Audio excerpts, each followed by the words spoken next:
Hello ನನ್ನ ಕುಟುಂಬದವರೇ, ಹೇಗಿದ್ದಾರೆ ಎಲ್ಲರೂ? ಇವತ್ತು ನಾನು ನಿಮಗೆ ಅವಲಕ್ಕಿಯಿಂದ ಮನೆಯಲ್ಲಿ ಒಂದು ಸಿಂಪಲ್ ಆದ ತಿಂಡಿಯನ್ನು ತೊಗೊಂಡು ಬಂದಿದ್ದೀನಿ. ಟೇಸ್ಟ್ ಕೂಡ ಆಗುತ್ತೆ, ಬೇಗನೂ ಕೂಡ ಮಾಡ್ಬೋದು, ಹಾಗೂ ಸ್ವಲ್ಪ ಡಿಫ್ರೆಂಟಾಗಿ ಕೂಡ ಇದೆ. ನೋಡಿ, ನಾನಿವಾಗ ತೋರಿಸ್ತೀನಿ ನಿಮಗೆ. ಎಷ್ಟು ಸಾಫ್ಟ್ ಕೂಡ ಇರುತ್ತೆ ಇದು, ಹಾಗೂ ತುಂಬ ಟೇಸ್ಟಾಗಿ ಬೆಳಗಿನ ತಿಂಡಿ ರೀತಿ ಕೂಡ ಯೂಸ್ ಮಾಡ್ಬೋದು, ಸಂಜೆ ಸ್ನ್ಯಾಕ್ಸ್ಗೆ ಕೂಡ ಯೂಸ್ ಮಾಡ್ಬೋದು, ಅಥವಾ ಸಣ್ಣ ಸಣ್ಣ ಹಸಿವು ಮಧ್ಯದಲ್ಲಿ ಆಗುತ್ತೆ ನೋಡಿ ನಮಗೆ, ಆವಾಗ ಕೂಡ ನೀವು ಇದನ್ನು ಜಟ್ಪಟಾಗಿ ಮಾಡಿ ತಿನ್ಬೋದು. ಓಕೆ, ಇವಾಗ ತೋರಿಸ್ತೀನಿ ಯಾವ ರೀತಿ ಮಾಡೋದಂತ ಹೇಳಿ. ಫಸ್ಟಿಗೆ 1 ಕಪ್ ಅಷ್ಟಿಲ್ಲಿ ಅವಲಕ್ಕಿ ತೊಗೊಂಡಿದ್ದೀನಿ. ನಾರ್ಮಲ್ ಯಾವುದೇ ಅವಲಕ್ಕಿ ನೀವು ತೊಗೊಳ್ಬೋದು, ದಪ್ಪ ಇರಲಿ ತೆಳು ಇರಲಿ. ಇದನ್ನು ಚೆನ್ನಾಗಿ ತೊಳೆದು ಸ್ವಲ್ಪ ಹೊತ್ತು ನೀರಲ್ಲಿ ಇಡೋಣ. ಒಂದು ನಿಮಿಷದ ತನಕ ಇಟ್ಟರೆ ಸಾಕು, ಜಾಸ್ತಿ ಇಡಬೇಕಂತಿಲ್ಲ, ಬೇಗನೆ ಇದು ಸಾಫ್ಟ್ ಆಗುತ್ತೆ. ಅಷ್ಟು ತನಕ ನಾವು ಇದಕ್ಕೆ ಇನ್ನೊಂದು ರೆಡಿ ಮಾಡೋಣ. 1 ಕಪ್ಪಷ್ಟು ನಾನಿಲ್ಲಿ ರವೆ ತೊಗೊಂಡಿದ್ದೀನಿ. ಒಮ್ಮೆಲೆ ಸಣ್ಣ ರವೆ ಇಲ್ಲದಿದ್ದರೆ ದೊಡ್ಡ ರವೆ ಕೂಡ ತೊಗೊಳ್ಬೋದು. 1 ಟೇಬಲ್ ಸ್ಪೂನಷ್ಟು ಕಡಲೆ ಹಿಟ್ಟು ತೊಗೊಂಡಿದ್ದೀನಿ. ಅಕ್ಕಿ ಹುಡಿ ಅಥವಾ ಗೋಧಿ ಹುಡಿ ಕೂಡ ನೀವು ಇಲ್ಲಿ ತೊಗೊಳ್ಬೋದು. ಸ್ವಲ್ಪ ಜೀರಿಗೆಯನ್ನು ಹಾಕೋಣ, ಹಾಗೂ ಸ್ವಲ್ಪ ನಾನಿಲ್ಲಿ ಒಣಮೆಣಸು ಸಣ್ಣ ಸಣ್ಣದಾಗಿ ಕಟ್ ಮಾಡಿ ಹಾಕಿದ್ದೀನಿ. ಬೇಕಿದ್ರೆ ನೀವು ಗ್ರೀನ್ ಚಿಲ್ಲಿ ಅಂದರೆ ಕಾಯಿ ಮೆಣಸು ಕೂಡ ಹಾಕ್ಬೋದು. 1 ಈರುಳ್ಳಿಯನ್ನು ಹಾಕಿದ್ದೀನಿ. ಆಮೇಲೆ ನಾನು ಇದಕ್ಕೆ 1/4 ಕಪ್ ಅಷ್ಟು ಇಲ್ಲಿ ಮೊಸರನ್ನು ಹಾಕ್ತಾಯಿದ್ದೀನಿ. ಇದರಿಂದ ಇದರ ಟೇಸ್ಟ್ ಚೆನ್ನಾಗಿ ಬರುತ್ತೆ. ಆಮೇಲೆ ನಾನಿಲ್ಲಿ 1 ಆಲೂಗೆಡ್ಡೆ, ಹಸಿ ಆಲೂಗೆಡ್ಡೆಯನ್ನು ತುರಿದು ಈ ರೀತಿ ಹಾಕಿದ್ದೀನಿ. ಬಾಯ್ಲ್ ಮಾಡಿದ ಅಲ್ಲ, ಇದು ಹಸಿ ಆಲೂಗೆಡ್ಡೆ ಇದು. ನೆಕ್ಸ್ಟ್ ನೋಡಿ, ನಾವು ನೆನೆ ಹಾಕಿದ್ವಿ ನೋಡಿ ಅವಲಕ್ಕಿ, ಇವಾಗ ಇದು ಸಾಫ್ಟ್ ಆಗಿದೆ. ಇದನ್ನು ಕೂಡ ಇದಕ್ಕೆ ಆ್ಯಡ್ ಮಾಡ್ತಾಯಿದ್ದೀನಿ. ಓಕೆ, ಇದೆಲ್ಲವನ್ನು ಹಾಕಿ ಆಯಿತು. ಇನ್ನು ಸ್ವಲ್ಪ ಇದಕ್ಕೆ ಮಸಾಲ ಎಲ್ಲ ಆ್ಯಡ್ ಮಾಡೋಣ. ರುಚಿಗೆ ತಕ್ಕಷ್ಟು ಉಪ್ಪನ್ನು ಹಾಕೋಣ. ಸಣ್ಣದಾಗಿ ಹೆಚ್ಚಿದ ನಾನಿಲ್ಲಿ ಜಿಂಜರ್ ಅಂದರೆ ಶುಂಠಿಯನ್ನು ಆ್ಯಡ್ ಮಾಡ್ತಾಯಿದ್ದೀನಿ. ಬೇಕಿದ್ರೆ ಜಿಂಜರ್ ಗಾರ್ಲಿಕ್ ಪೇಸ್ಟ್ ಕೂಡ ನೀವು ಹಾಕ್ಬೋದು, ಅಥವಾ ನೀವು ಇಲ್ಲಿ ಕ್ಯಾರೆಟ್ ಹಾಕ್ಬೋದು ಇದಕ್ಕೆ, ಮತ್ತು ಕೊತ್ತಂಬರಿ ಸೊಪ್ಪು ಕೂಡ ಸಣ್ಣದಾಗಿ ಕಟ್ ಮಾಡಿ ಹಾಕ್ಬೋದು, ಕರಿಬೇವು ಸೊಪ್ಪು ಕೂಡ ಕಟ್ ಮಾಡಿ ಹಾಕ್ಬೋದು. ಓಕೆ, ಚೆನ್ನಾಗಿ ಇದನ್ನು ಮಿಕ್ಸ್ ಮಾಡಿ ಈ ರೀತಿ ನೋಡಿ. ಫಸ್ಟಿಗೆ ಒಳ್ಳೆ ರೀತಿ ಇದೆಲ್ಲ ಮಿಕ್ಸ್ ಆಗಲಿ ನೋಡಿ. ಇವಾಗ ಮಿಕ್ಸ್ ಆಗಿದೆ. ಈಗ ಸ್ವಲ್ಪ ನಾನಿದಕ್ಕೆ ನೀರನ್ನು ಸೇರಿಸಿ ರವೆ ಹಾಕಿದ್ರಿಂದ ರವೆ ಸ್ವಲ್ಪ ನೀರು ಎಳ್ಕೊಳ್ತದೆ. ಹಾಗಾಗಿ 1 ನಿಮಿಷ ನಾನು ಇದನ್ನು ಹೀಗೇ ಬಿಡ್ತೀನಿ.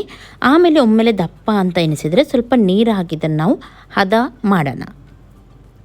ಓಕೆ, ಇವಾಗ ನೋಡಿ 1 ನಿಮಿಷ ಆಗಿದೆ.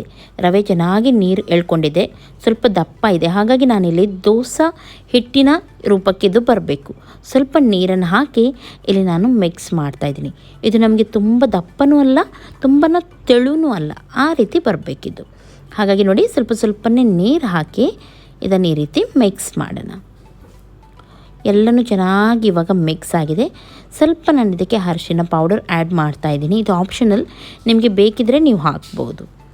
ಓಕೆ, ಇವಾಗ ನಾನು ತೋರಿಸ್ತೀನಿ ಎಷ್ಟು ಇರಬೇಕಿದು ಅಂತ ಹೇಳಿ. ನೋಡಿ, ಈ ರೀತಿ ದಪ್ಪ ಇದ್ದರೆ ಸಾಕು ಇದು. ಇವಾಗ ನಾವೊಂದು ಫ್ರೈಂಗ್ ಪ್ಯಾನ್ ಇಡೋಣ. ನಾನು ಇದನ್ನು ಯೂಸ್ ಮಾಡ್ತಾಯಿದ್ದೀನಿ. ಇದರ ಲಿಂಕ್ ಬೇಕಿದ್ದರೆ ನಾನು ಡಿಸ್ಕ್ರಿಪ್ಷನಲ್ಲಿ ಹಾಕಿರ್ತೀನಿ. ಸುಮಾರು ಜನ ಕೇಳ್ತಾಯಿದ್ರು.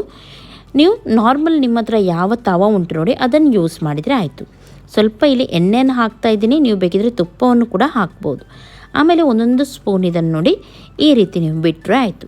ನಾರ್ಮಲ್ ತವದಲ್ಲಿ ಕೂಡ ಹಾಗೆ ನೀವು ಸಣ್ಣದು ಬೇಕಿದ್ರೆ ಸಣ್ಣದು ಒಂದೊಂದು ನೋಡಿ ಈ ರೀತಿ 4 ಬಿಡ್ಬೋದು, ಅಥವಾ ದೊಡ್ಡದು ಬೇಕಿದ್ದರೂ ಸ್ವಲ್ಪ ದೊಡ್ಡದಾಗಿ ನೀವು ದೋಸೆ ರೀತಿ ಸ್ವಲ್ಪ ಬಿಡ್ಬೋದು. ಯಾವ ರೀತಿ ನಿಮಗೆ ಇಷ್ಟ ನೋಡಿ ಆ ರೀತಿ ಬಿಡಿ. ಇವಾಗ ನಾನಿದನ್ನು ಮುಚ್ಚಿಡ್ತೀನಿ. ಗ್ಯಾಸನ್ನು ಮೀಡಿಯಮ್ ಫ್ಲೇಮಲ್ಲಿ ಇಡ್ತೀನಿ. ಇಲ್ಲಿ ಫಾಸ್ಟಾಗಿ ಇಡಲ್ಲ ಗ್ಯಾಸ್. ಓಕೆ ನೋಡಿ, ಸ್ವಲ್ಪ ಹೊತ್ತಲ್ಲಿ ನೋಡಿ ಇದು ಕೆಳಗಡೆ ಚೆನ್ನಾಗಿ ಫ್ರೈ ಆಗಿ ಬಂದಿದೆ. ಇವಾಗ ಇದನ್ನು ನಾನು ಟರ್ನ್ ಮಾಡ್ತಾಯಿದ್ದೀನಿ. ನೋಡಿ ಎಷ್ಟು ಚೆನ್ನಾಗಿದು ಫ್ರೈ ಆಗಿದೆ. ಇದೇ ರೀತಿ ನಾನು ಎಲ್ಲವನ್ನು ಕೂಡ ಇವಾಗ ಟರ್ನ್ ಮಾಡ್ತೀನಿ. ನೋಡಿ, ಮಗುಚಿ ಹಾಕ್ತೀನಿ. ನೋಡಿ, ತುಂಬ ಚೆನ್ನಾಗಿರುತ್ತೆ. ಇದರ ಟೇಸ್ಟು ಸಾಫ್ಟ್ ಕೂಡ ಇರುತ್ತೆ. ಇದನ್ನು ನೀವು ಹೀಗೇ ತಿನ್ಬೋದು, ಚಟ್ನಿ ಒಟ್ಟಿಗೆ ಕೂಡ ತಿನ್ಬೋದು, ಸಾರೊಂದಿಗೆ ಕೂಡ ತಿನ್ಬೋದು. ಚಟ್ನಿ ಒಟ್ಟಿಗೆ ತುಂಬ ಚೆನ್ನಾಗಾಗುತ್ತೆ. ಖಾರ ಪುದೀನ ಚಟ್ನಿ ಎಲ್ಲ ಇದ್ದರೆ ತುಂಬ ಟೇಸ್ಟ್ ಆಗುತ್ತೆ ಇದಕ್ಕೆ. ಓಕೆ ನೋಡಿ, ಇವಾಗ ಇನ್ನೊಂದು ಸೈಡ್ ಕೂಡ ಇದು ಸ್ವಲ್ಪ ಹೊತ್ತು ಫ್ರೈ ಆಗಲಿ. ಓಕೆ, ಇವಾಗ ಇದು ಇನ್ನೊಂದು ಸೈಡ್ ಕೂಡ ಫ್ರೈ ಆಗಿದೆ. ನಾನೀಗ ತೆಗೆದು ನಿಮಗೆ ತೋರಿಸ್ತೀನಿ. ನೋಡಿ ಎಷ್ಟು ಚೆನ್ನಾಗಿದೆ ಫ್ರೈ ಆಗಿದೆ. ಸೂಪರಾಗಿ ಕಾಣ್ತಾ ಉಂಟು, ನೋಡ್ಬೋದು ನೀವು. ಓಕೆ, ಇದೇ ರೀತಿ ಎಲ್ಲವನ್ನು ಕೂಡ ನೀವು ಬೇಗನೆ ಫ್ರೈ ಮಾಡಿ ತೆಗಿಬೋದು. ಇದಕ್ಕೆ ಜಾಸ್ತಿ ಟೈಮ್ ಕೂಡ ತಾಗಲ್ಲ, ಹಾಗೂ ಬೇಗನೆ ಈ ಒಂದು ರೆಸಿಪಿ ಹಾಗೆ ಹೋಗುತ್ತೆ. ಹಾಗಾಗಿ ಬೆಳಿಗ್ಗೆಗೆ ನಿಮಗೆ ಬ್ರೇಕ್ಫಾಸ್ಟಿಗೆ ತುಂಬ ಒಳ್ಳೆ ರೆಸಿಪಿ ಇದು. ಹೆಲ್ತಿ ಕೂಡ, ಜಾಸ್ತಿ ಎಣ್ಣೆ ಕೂಡ ಹೋಗಲ್ಲ, ಹಾಗೂ ಬೇಗ ಕೂಡ ಆಗುತ್ತೆ. ಓಕೆ, ನಾನು ಅದೇ ರೀತಿ ಉಳಿದದನ್ನು ಕೂಡ ಇವಾಗ ಬಿಡ್ತಾ ಇದ್ದೀನಿ. ನನ್ನ ರೆಸಿಪಿ ಯಾರಿಗೆಲ್ಲ ಇಷ್ಟ ನೋಡಿ ಅವರು ಈವಾಗಲೇ ಲೈಕ್ ಮಾಡಿ. ಈ ರೆಸಿಪಿ ಯಾರಿಗೆ ಇಷ್ಟ ಆಯಿತು ನೋಡಿ ಅವರು ಕೂಡ ಲೈಕ್ ಮಾಡಿ. ನಿಮ್ಮ ಫ್ರೆಂಡ್ಸ್ ಜೊತೆ ಎಲ್ಲರ ಜೊತೆ ನನ್ನ ರೆಸಿಪಿಯನ್ನು ಶೇರ್ ಮಾಡ್ತಾ ಇರಿ. ಹಾಗೂ ನನ್ನ ಚಾನಲ್ಗೆ ಯಾರು ಇನ್ನೂ ಕೂಡ ಸಬ್ಸ್ಕ್ರೈಬ್ ಮಾಡಲಿಲ್ಲ ನೋಡಿ ಅವರು ಈವಾಗಲೇ ಸಬ್ಸ್ಕ್ರೈಬ್ ಮಾಡಿ. ಪಕ್ಕದಲ್ಲಿರುವ ಬೆಲ್ ಬಟನ್ ಕ್ಲಿಕ್ ಮಾಡಿ. ಇದರಿಂದ ನಾನು ಆನ್ಲೈನ್ ಬಂದ ತಕ್ಷಣ ನನ್ನ ನೋಟಿಫಿಕೇಷನ್ ನಿಮಗೆ ಸಿಗುತ್ತೆ. ಓಕೆ ನೋಡಿ, ಎಷ್ಟು ಚೆನ್ನಾಗಿ ಬರುತ್ತೆ ನೋಡಿ. ಇದು ಬೇಗನೆ ಆಗುತ್ತೆ ಇದು ಮಾಡಲಿಕ್ಕೆ. ಹಾಗಾಗಿ ಖಂಡಿತವಾಗ್ಲೂ ಇದನ್ನು ಟ್ರೈ ಮಾಡಿ. ಆಮೇಲೆ ನನಗೆ ಹೇಳಿ ಯಾವ ರೀತಿ ಆಗಿತ್ತಂತ ಹೇಳಿ. ಓಕೆ ನೋಡಿ, ಎಲ್ಲವನ್ನು ನಾನಿಲ್ಲಿ ಫ್ರೈ ಮಾಡಿ ತೆಗಿತಾ ಇದ್ದೀನಿ. ನೋಡ್ಬೋದು ನೀವು, ಚೆನ್ನಾಗಿ ಬಂದಿದೆ ನೋಡಿ. ಸಾಫ್ಟಾಗಿರುತ್ತೆ, ಹೊರಗಡೆ ಸ್ವಲ್ಪ ಕ್ರಿಸ್ಪಿಯಾಗಿ ಒಳಗಡೆ ಸಾಫ್ಟಾಗಿ, ನೀರುಳ್ಳಿ ಎಲ್ಲ ಫ್ಲೇವರ್ ತುಂಬ ಚೆನ್ನಾಗಾಗುತ್ತೆ ಇದರಲ್ಲಿ.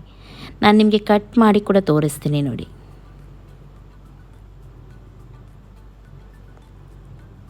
ತುಂಬ ಬಿಸಿ ಉಂಟು ಇದು, ಹಾಗಾಗಿ ಯಾವ ತಣ್ಣಗೆ ಉಂಟಂತ ನೋಡ್ತಾ ಇದ್ದೀನಿ ನೋಡಿ. ತುಂಬ ಸಾಫ್ಟಾಗಿ ಚೆನ್ನಾಗಿರುತ್ತೆ. ಓಕೆ, ಇನ್ನು ನಾಳೆ ಸಿಗ್ತೀನಿ ಒಳ್ಳೆಯ ಒಂದು ರೆಸಿಪಿಯೊಂದಿಗೆ.